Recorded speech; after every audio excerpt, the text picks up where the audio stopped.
Newcomers to Canada need work, and companies in Canada need employees. But sometimes there can be a disconnect between the supply and the demand. The Institute for Canadian Citizenship, in partnership with Deloitte, created what they're calling a playbook for business leaders to help narrow the gap. It is called the Talent to Win. Daniel Bernhard is CEO of the ICC, and he's here to talk about it with us today. Hello there. Good afternoon. Thanks for having me. Not having Canadian experience. You hear that all the time as an issue. It's, kind of in the zeitgeist that people talk about it. It's also very practical. You make a very interesting point that I haven't heard before, that we would probably not reject a superstar basketball player from playing for the Raptors just because they haven't played basketball here before. Tell us more about that notion. Yeah, I had a joke post on LinkedIn a few weeks ago when it was announced that Vince Carter's jersey was being retired by the Toronto Raptors. I think it said something like American-trained athlete with no prior Canadian experience, honored by Toronto employer for a lifetime of excellence. I think this is a sort of extreme example, though, that highlights the case that in many respects, Canadian experience is not really necessary. And further, actually, when we expect Canadian experience, we implicitly assume that the Canadian experience is the best available experience, the best possible experience. And increasingly, that's not the case. I mean, we have immigrants who are coming to Canada from India, for example, who laugh that our healthcare system still works on fax machines in a country that has no more paper currency anymore, and even the poorest people are able to do their entire lives digitally. So this is a wake-up call, I think, for Canada to get over itself and to recognize that the world has developed, especially in digital competencies, incredibly, and that we have things to learn from people from around the world who come to our country. And if we can open ourselves up to what they have to teach us, then we have an incredible opportunity to gain a competitive advantage within the global marketplace that I think will serve us well. You engaged 40 leaders in all sorts of parts of the Canadian economy to share their experience hiring, retaining immigrants. What were some of the key challenges that they flagged, in particular those that we wouldn't automatically always nod our heads to? There are some that are like, yeah, we heard about that. Were there any that surprised you or that you felt needed more oxygen and airtime? I think it's important to recognize what we did in this study. Most studies of immigrant underemployment basically just look for evidence of racism and discrimination on the part of the employers, call them out, and then call it a day. And we weren't satisfied with that. The origin of this study was in 2022 when there was incredible skilled labor shortage. And we said, how is it possible that there's this big skilled labor shortage and at the same time this huge pool of skilled labor which is not being used to its full potential, especially when companies were losing so much money as a result of this labor shortage? There's got to be something else going on. And so we asked these employers what's happening. I think the number one answer that they gave was actually what they called a culture of non-ambition that exists within the Canadian workplaces, that it's very difficult to do the work of transforming your practices, to inform, branch managers across the country of the benefits of working with global talent and people with global experience. And even companies that had produced data showing that their teams with global experience and more immigrants made more money, had higher bonuses, performed better. This data was still not enough to be able to convince others within the corporation to take this on.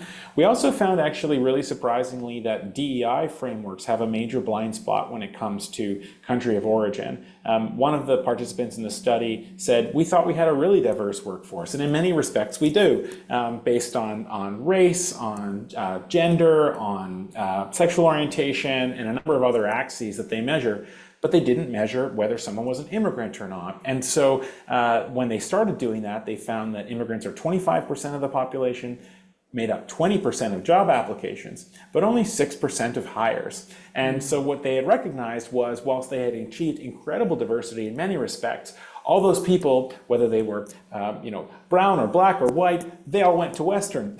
And so there was not actually a diversity of experience and perspective there. That really woke them up to the fact that they need to make these adjustments, and slowly now that corporation is adjusting and finding it beneficial.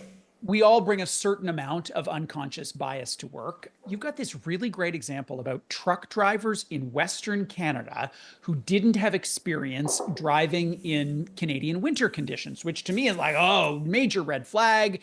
What the data found is they weren't worse, they were better.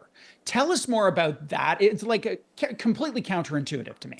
Yeah, and this was just born of desperation. I think this company was looking for drivers and couldn't find them.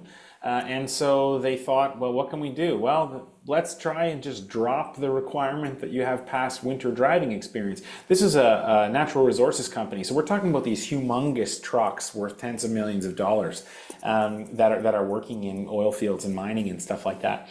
And they dropped the requirement for winter driving experience. And what they found was that the immigrants who'd never driven in winter before were actually more careful. And so they had fewer accidents and they took better care of the equipment.